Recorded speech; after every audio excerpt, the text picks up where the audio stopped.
जय सिया राम दोस्तों, जैसा कि मैंने इन दिनों में ऑब्जर्व किया है, इंसान की खूबसूरती चेहरे से नहीं उसके मन से होती है। जो इंसान मन से अच्छा होता है वो अपने आप ही खूबसूरत लगने लग जाता है। तो आज दिन की शुरुआत करते हैं आटा लगाने से, क्योंकि बच्चों का टिफ़िन रेडी करना है। पीछे दीदी बच्चों के लिए आज बनाएगी पनीर रोल। पनीर रोल बनाने से पहले उसने मखाने फ्राई कर दिए, क्योंकि फ्रूट टिफ़िन के लिए फ्रूट्स अवेलेबल नहीं थे, तो उसने मखाने फ्राई करके बच्चों को लंच बॉक्स में रख दिए।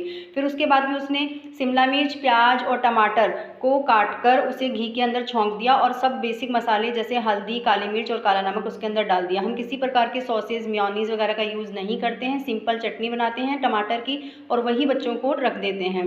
अब ये लच्छा पराठा दीदी ने बनाया था। लच्छा पराठा को बनाने के बाद उसे अच्छे से सेक लिया और साइड बाय साइड मैंने पनीर को कट कर लिया था। पनीर को स्लाइसेज में, हम लंबे स्लाइसेज में कट करते हैं, क्यूब में नहीं करते हैं, क्योंकि क्यूब निकल कर बाहर आ जाते हैं। ये स्लाइसेज रोटी से चिपके हुए रहते हैं। इनके ऊपर मैंने काला नमक और काली मिर्च डाल दी थी और उसके बाद मैंने ये पराठा सेकना स्टार्ट कर दिया था। जैसे पराठा सीख गया था उसके ऊपर मैंने वो जो चटनी थी उसको स्प्रेड कर दिया और पनीर के स्लाइसेस रख दिए और उसके बाद में जो वेजिटेबल हमने सौटे करी थी वो वेजिटेबल करके उसे रोल अप कर दिया और उसको पेपर के अंदर हमने रैप कर दिया और बच्चों के लंच बॉक्स के अंदर रख दिया। और बच्चे बहुत ज़्यादा खुश हो गए थे और बच्चे अपना टिफ़िन लेकर स्कूल चले गए थे। उसके बाद जिया जी कुछ दिखा रहे थे मुझे, हम दोनों को मोबाइल के अंदर, हम दोनों उसे देख रहे थे और अपने काम को भी कर रहे थे। इस तरीके से हम लोग बात करते करते जब काम करते हैं तो काम का भी नहीं पता चलता है और एक फैमिली के अंदर एक बॉन्ड भी बिल्डअप होता है। एक दूसरे की बातों को समझना, एक दूसरे के केयर करना, एक दूसरे की रेस्पेक्ट करना, ये सब चीज़ें ऐसे ही बिल्डअप होती हैं, क्योंकि आजकल की भागदौड़ भरी ज़िंदगी में किसी को भी एक दूसरे के साथ बैठने का टाइम ही नहीं है।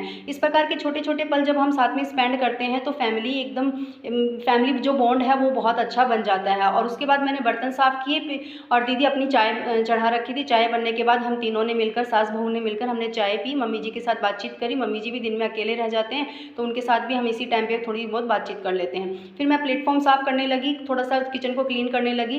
बर्नर को साफ़ किया और उसके इक्विपमेंट्स को मैंने ले जाकर वॉश किया और इस प्रकार से पूरी किचन जो है वो एकदम नीट एंड क्लीन हो गई थी। मम्मी जी पीछे आके खड़े हो गए थे जब मैं बर्तन साफ़ कर रही थी। उनको मेरे साथ बातें करना अच्छा लगता है और मुझे भी उनकी बातें सुनना अच्छा लगता है, क्योंकि उनकी बातें सुनते सुनते कब काम हो जाता है मुझे पता भी नहीं चलता है।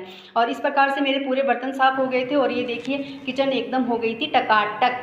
उसके बाद में दीदी ने पोछा लगाया, झाड़ू लगाई और मैं कॉलेज के लिए रेडी हो गई। आज मेरा फास्ट था संतोषी माता का, फ्राइडे का, तो मैंने पूजा अर्चना की और उसके बाद जल अर्पित किया सूरज भगवान को और मैं कॉलेज जाने लगी। तो मैंने देखा कि दीदी अपनी जुम्बा क्लासेस ले रही है। वो इस टाइम पे जुम्बा क्लासेस करती है क्योंकि बच्चे जा चुके होते हैं, मैं भी चली जाती हूँ, पूरा काम डन हो चुका होता है, तो वो रिलैक्स मूड से अपनी क्लासेस को एंजॉय कर सकती है, कोई स्ट्रेस उसके ऊपर नहीं रहता। शाम को जब मैं कॉलेज से आई तो मैंने और अंशुल ने मेरी बालकनी का मेक ओवर किया था, उसने मेरी हेल्प करी थी और मैं फिर सब्जी लेने चली गई थी। इस प्रकार मेरा दिन अच्छा बीता।